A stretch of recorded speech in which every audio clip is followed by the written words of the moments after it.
una virtud fundamental de los apóstoles del fin de los tiempos, ayunar para poder debilitar las fortalezas del demonio, destruir las fortalezas de Satanás.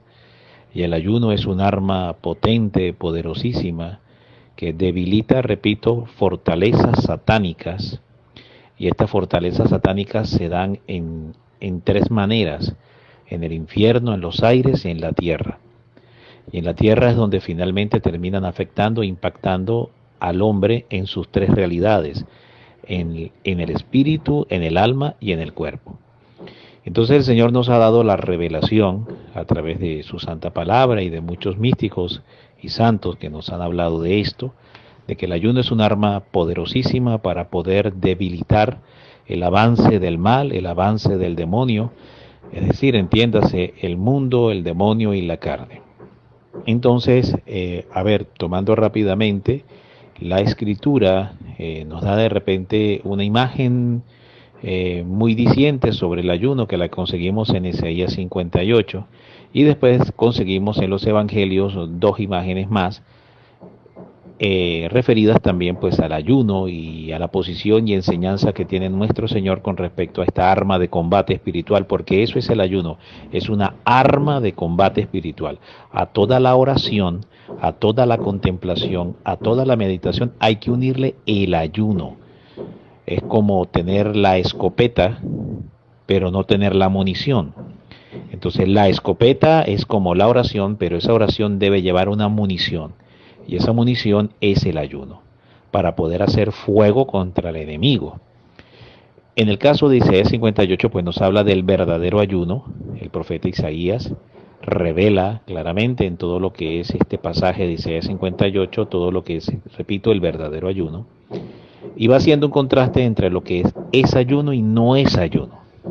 Entonces, el pueblo de Israel en ese momento, a igual como puede pasarnos hoy perfectamente a cualquiera de nosotros, hacía un ayuno de compugir el cuerpo, de saco, sayal, ceniza encima de la cabeza y que todo el mundo viese que tú estabas ayunando, como para generar un impacto en las demás personas y dar una imagen de que eras un hombre muy obediente, obedecedor de la ley de Dios. Pero esto lo que terminaba trayendo era una vanagloria dentro del corazón de esta persona que lo hacía, porque quería era el reconocimiento, el aplauso, la exaltación, es decir, ego, vanagloria, y a la final pues terminaba haciendo era un daño a sí mismo y a los demás.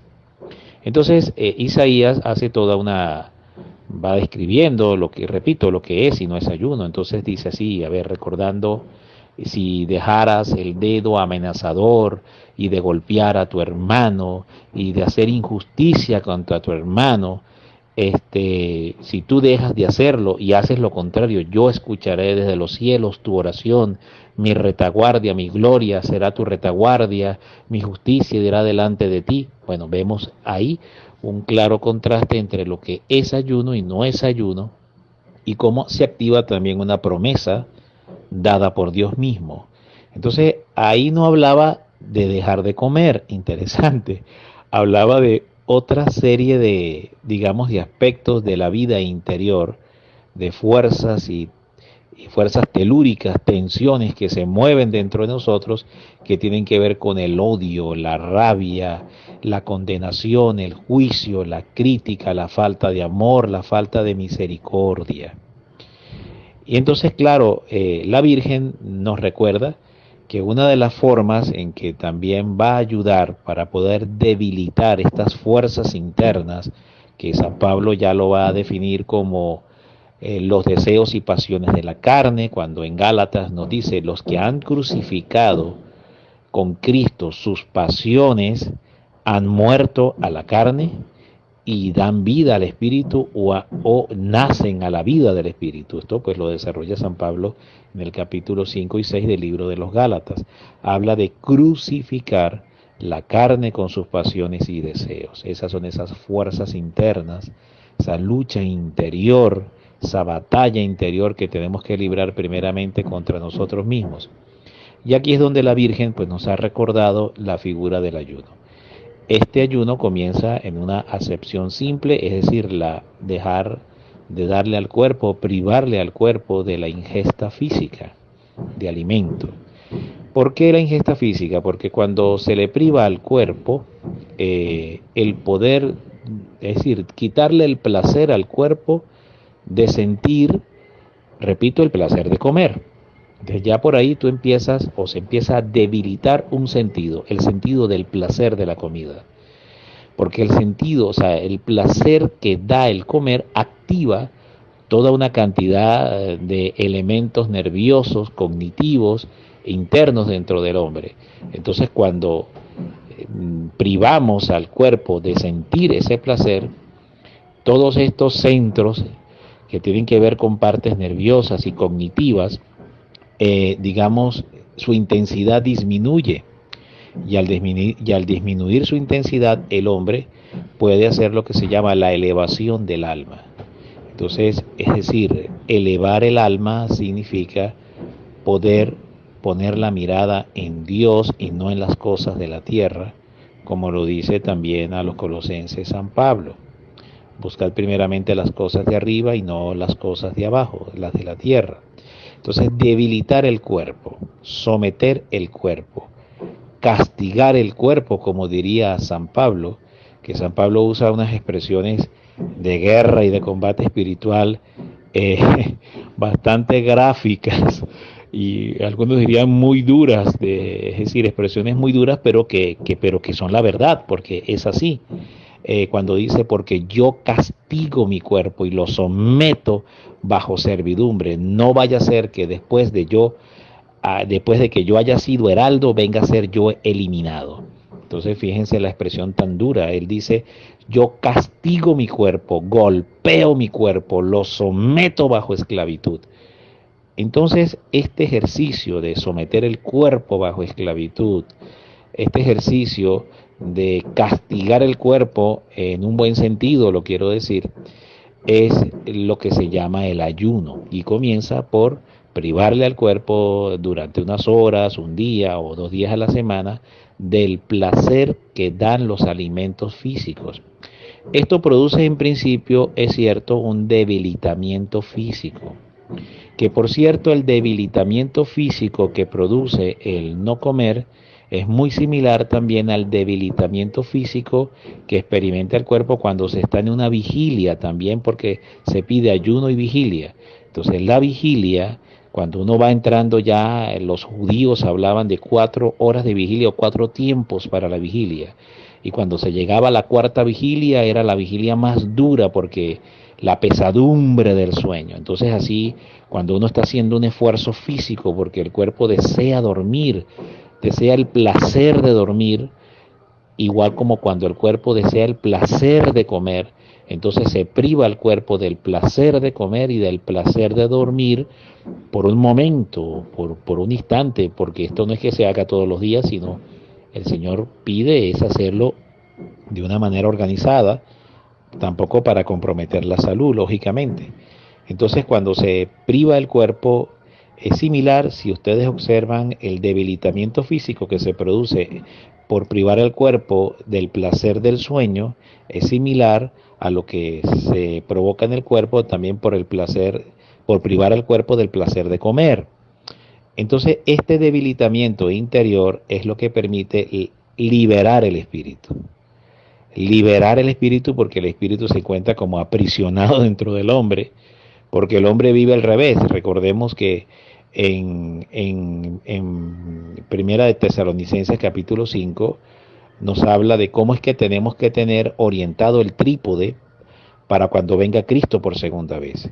Y entonces dice que el orden, dice San Pablo, en el que debe estar el hombre para poder recibir irreprensiblemente, sin reprensión, la segunda venida de Cristo o la visitación de la segunda venida de Cristo o el segundo gran Pentecostés, es este orden, dice, para que vuestro espíritu y alma y cuerpo sean guardados irreprensiblemente ante la segunda venida de nuestro Señor Jesucristo. Entonces el orden que da es espíritu, alma y cuerpo. Pero ¿cómo vive el mundo? El mundo vive invertido. El mundo vive es cuerpo, alma y espíritu. A ver, lo voy a explicar. Gente que, digamos, tiene un cuerpo sobre el cual está sometida un alma con un espíritu relegado, marginado. Y el orden es al contrario, tenemos que ser, como seres espirituales, ¿verdad? Teniendo experiencias sobre un alma a través de un cuerpo. Es decir, un espíritu reinando en un alma que está dentro de un cuerpo. Ese es el orden. Pero entonces el primer orden supone que es la vida espiritual, que es lo que los carismáticos también nos hablan de seminarios de vida en el espíritu. Es vivir en el espíritu y no vivir en la carne, que es lo que también nos habla Romanos capítulo 7, San Pablo. Entonces la vida en el espíritu y no la vida en la carne. Y esto comienza por dar libertad al espíritu. Entonces, pues vemos que los profetas, Jesús, los apóstoles, los santos, los místicos, las apariciones de la Santísima Virgen, todos nos apuntan y nos recuerdan a lo mismo. Hay que liberar el espíritu. Entonces, pero para liberar el espíritu se requiere valentía, denuedo. Entonces hay una cita en el capítulo 11 de San Mateo, del Evangelio de Mateo, donde dice, el reino de los cielos sufre violencia y es arrebatado por los valientes. Entonces se requiere valentía para poder arrebatar el reino. Entonces valentía es denuedo, la palabra denuedo. Eso es un don del Espíritu Santo, que es la valentía apostólica. Porque necesitamos la valentía de los apóstoles, necesitamos la valentía prometida por San Luis María Griñón de Montfort en el Tratado de la Verdadera Devoción, a partir de los numerales 50 y siguientes. Ahí se desarrolla toda la trama de cómo serán, cómo actuarán, qué tendrán, características de los apóstoles del fin de los tiempos. Entonces necesitamos el espíritu de la valentía prometido para los apóstoles del fin de los tiempos. Entonces tenemos que demandar esta gracia, tenemos que demandar de Dios y demandar del Espíritu en oración, pedir el don del denuedo prometido para este tiempo, es decir, la valentía que deben tener los apóstoles del fin de los tiempos, de forma tal que recibiendo entonces primero en oración antes de comenzar el ayuno, se pide al Espíritu Santo que nos dé este don para poder ser revestidos de la fuerza, de la valentía, del coraje, del impulso, para poder llevar a cabo el ayuno, porque si no entonces nos vamos a quebrar y no vamos a poder culminar el ayuno. Entonces, y así vamos construyendo esta experiencia, esta hermosa experiencia del ayuno. Ahora bien, también Jesús nos da tres imágenes, tal vez son como las más resaltantes dentro de las muchas que se encuentran en los evangelios. Una de el ayuno en secreto, de ayunar en secreto, orar en secreto, dar limosna en secreto, que son las tres acciones secretas que se deben hacer en la vida espiritual. Los tres secretos de Dios, pudiéramos decirle. Entonces una habla de ayunar en secreto. Es decir, que no sepan los demás que tú estás ayunando. Dice, unge, lava tu rostro para que los hombres no veas que estás ayunando. Es decir, que no lo hagas con un motivo de dar una imagen de que eres un superapóstol, de que eres un gran hombre de Dios, que quieres impresionar a los demás, que quieres protagonismo. No, porque eso es vanagloria y nos hace y te hace un gran daño espiritual.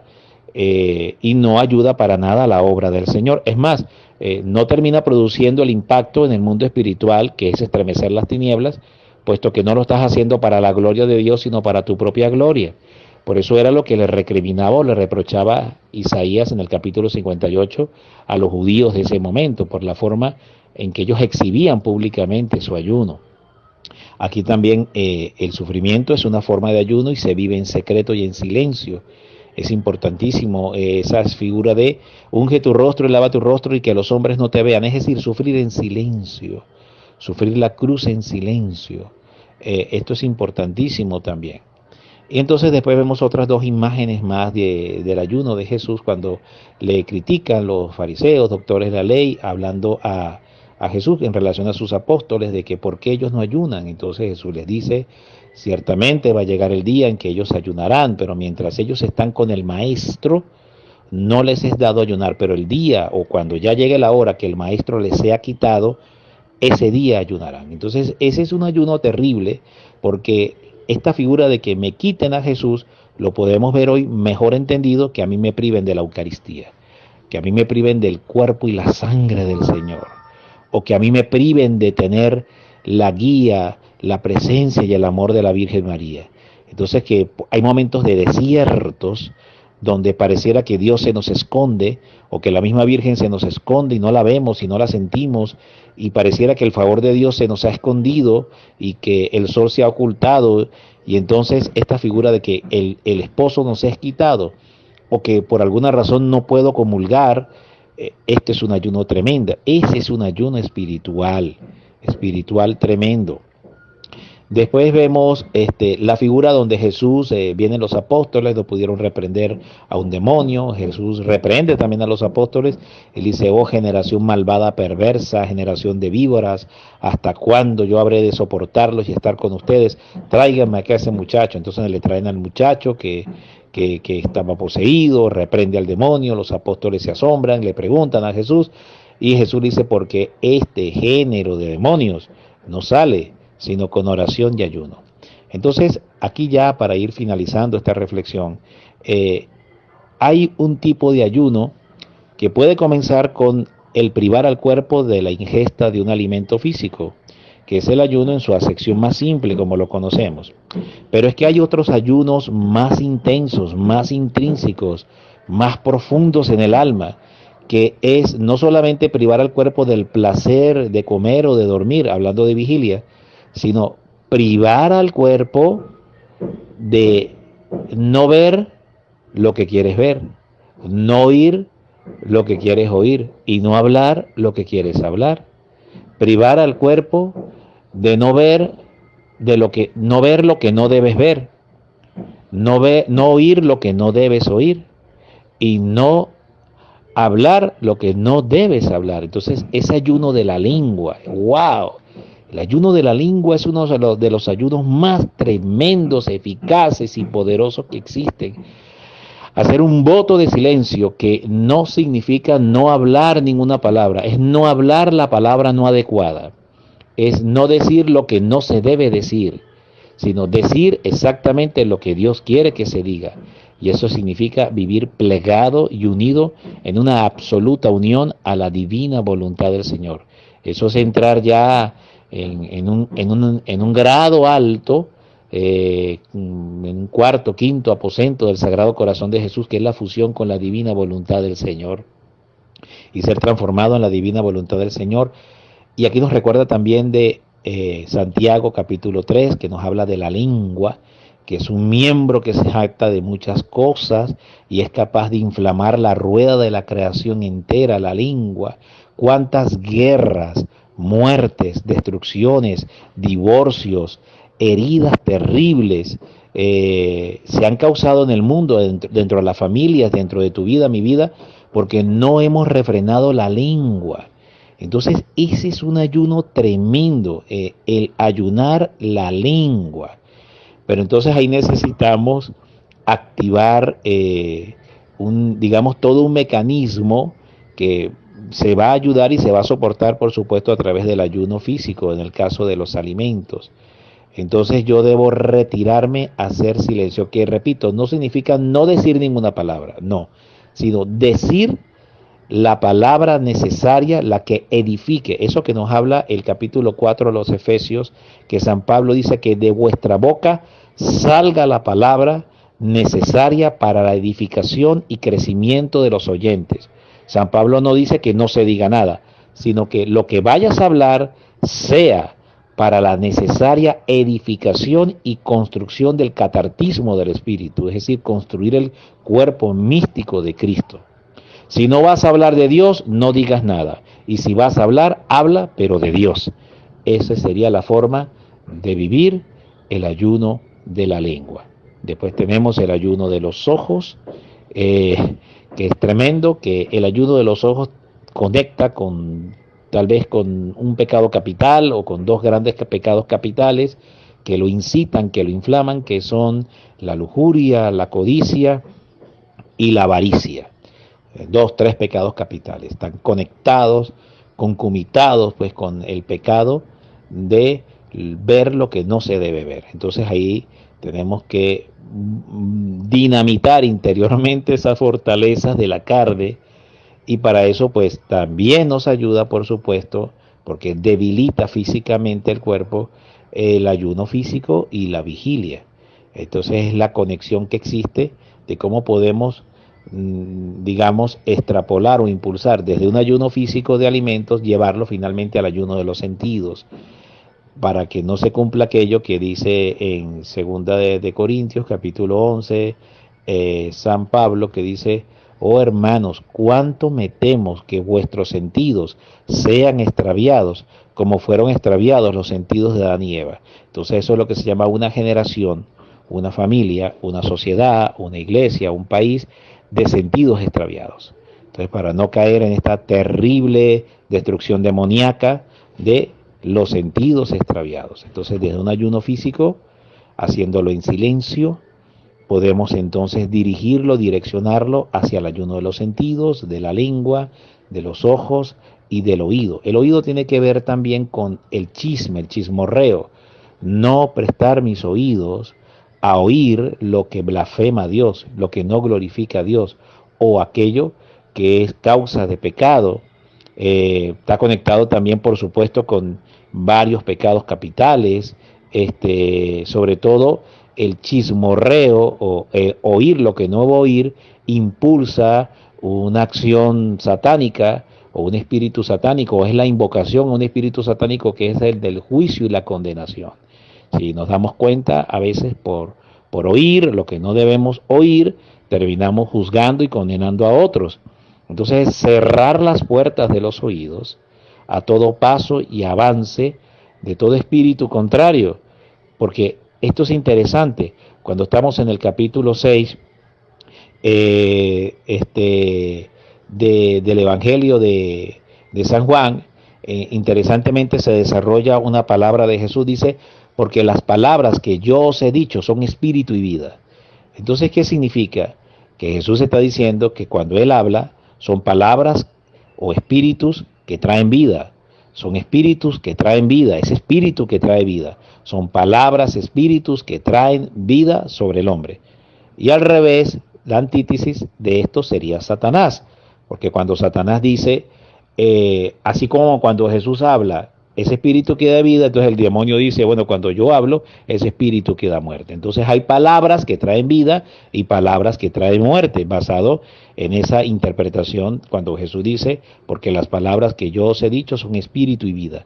Correcto. Y las palabras que dice el demonio, ¿qué son? Espíritu de muerte. Entonces, cuando nosotros dejamos que a nuestros oídos, por no practicar el ayuno del oído, lleguen palabras de juicio, condena, chisme de otras personas, o malas noticias también, inventos, calumnias, manipulaciones, detracciones, son espíritus demoníacos que a través de las palabras entran dentro de nosotros, y después interiormente tenemos un combate tremendo, porque entramos a combatir la mente. Todo lo que es la parte cognitiva se ve afectada por esto, y tenemos una lucha. Y incluso en la parte demoniológica, o en la parte de la demoniología, una parte de lo que pudiera llamarse obsesiones, vejaciones, infestaciones, parte de ello puede entrar a través del espíritu por medio de las palabras.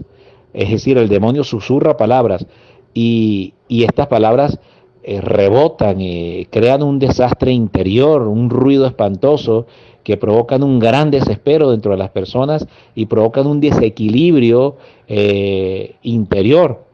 Esto ya me recuerda, para ir finalizando, lo que le sucedió a Judas, cuando, según María Valtorta, Judas se encuentra con la Santísima Virgen. La Virgen lo invita a que venga al Calvario, porque Jesús, aún ese pecado tan grave, Jesús se lo podía perdonar. Y entonces, cuando él oye la voz de la madre, porque él ya estaba todo lleno de Satanás, dice que se desesperó, salió corriendo y gritando: no, no, no, es la madre, no, no, no, es la madre. Y salió corriendo desesperado, y finalmente se ahorca.